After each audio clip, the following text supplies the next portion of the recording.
Hello trainees. आज के पाठ में हम आप लोगों को ग्राइंडिंग के बारे में बताने जा रहे हैं। ग्राइंडिंग एक ऐसी क्रिया है जिसका प्रयोग हमारे फीटर शॉप में बहुत अनिवार्य है। तो इसके इंट्रोडक्शन के बारे में जानते हैं, परिचय के बारे में।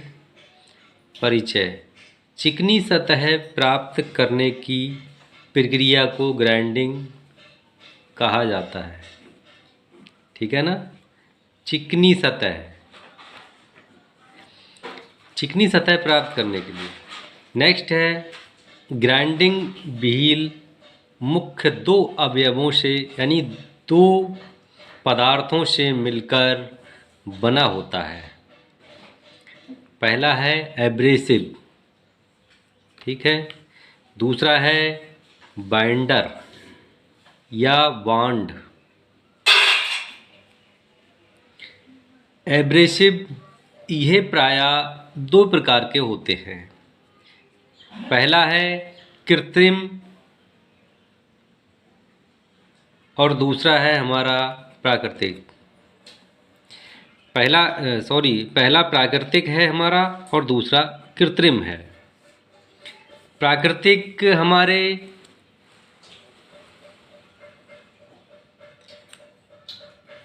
जो एब्रेसिव बनाए गए हैं वो हमारे कृत्रिम कहलाएंगे, और जो प्राकृतिक जो प्रकृति से हमें प्राप्त होते हैं, डायरेक्टली नेचुरल हैं, जो हमारे प्रकृति से बने हुए हैं, उनको हम प्राकृतिक कहते हैं। इनमें पहला है हमारा बालू पत्थर, दूसरा है क्वार्ट्ज, तीसरा है हमारा कोरंडम और चौथा है एमरी, पांचवा है डायमंड। अब हम कृत्रिम के बारे में बात करते हैं। तो कृत्रिम हमारे तीन प्रकार के दिए गए हैं। पहला है एल्युमिनियम ऑक्साइड। इस एब्रेसिव का प्रयोग स्टील या high speed steel, wrought iron आदि के लिए ग्राइंडिंग करने में किया जाता है। दूसरा है सिलिकॉन कार्बाइड। इसका प्रयोग कास्ट आयरन की ग्राइंडिंग करने के लिए किया जाता है। तीसरा है कृत्रिम हीरे। यह कठोर धातुओं की ग्राइंडिंग के लिए प्रयोग किया जाएगा। नेक्स्ट है हमारा बॉन्ड। अभी हमने एब्रेसिव के बारे में जाना था, अब हम बॉन्ड के बारे में जानेंगे कि बॉन्ड क्या है।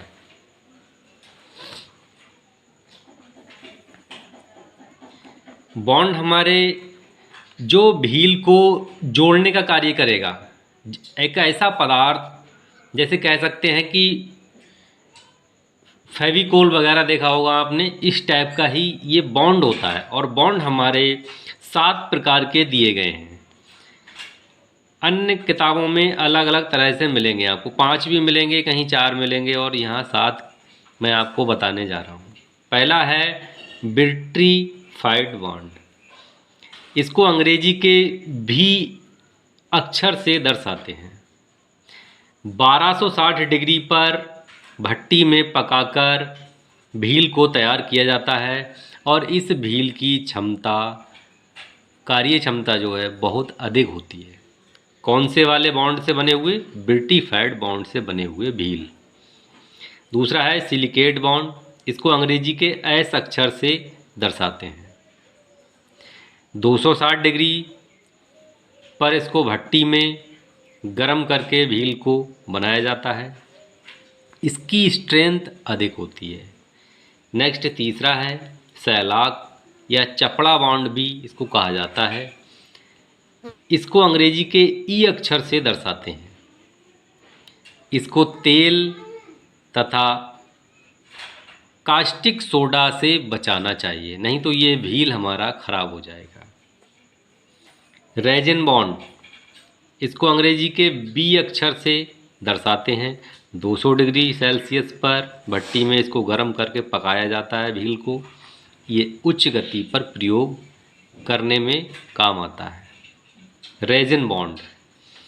इनके बाद आता है हमारा रबर बॉन्ड। इसको अंग्रेजी के आर अक्षर से दर्शाते हैं। इसका प्रयोग अच्छी फिनिशिंग करने के लिए किया जाएगा। रबर बॉन्ड का प्रयोग बहुत उच्च फिनिशिंग के लिए, ठीक है।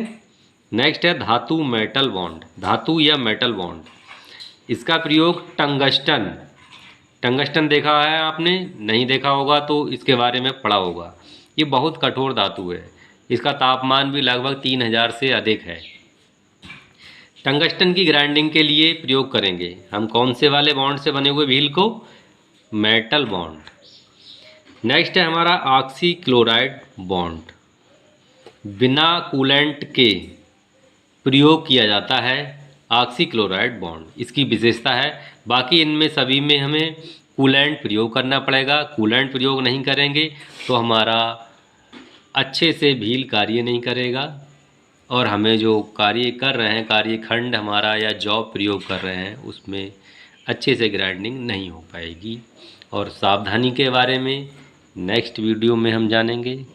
सावधानी इसकी जो विशेष तौर से हैं उनको हम अगले वीडियो में बताएंगे। और इसका विशेष ध्यान, यहाँ से क्वेश्चन जो निकल के आता है परीक्षाओं में पूछा गया है, तो अंग्रेजी के जो अक्षर हैं यहाँ पर, इनके बारे में कई बार पूछा गया है कि रेजिन बॉन्ड को हम किस अंग्रेजी के अक्षर से दर्शाते हैं, या फिर वेटिफाइड बॉन्ड को हम अंग्रेजी के किस अक्षर से दर्शाते हैं। कई बार परीक्षाओं में पूछा गया है।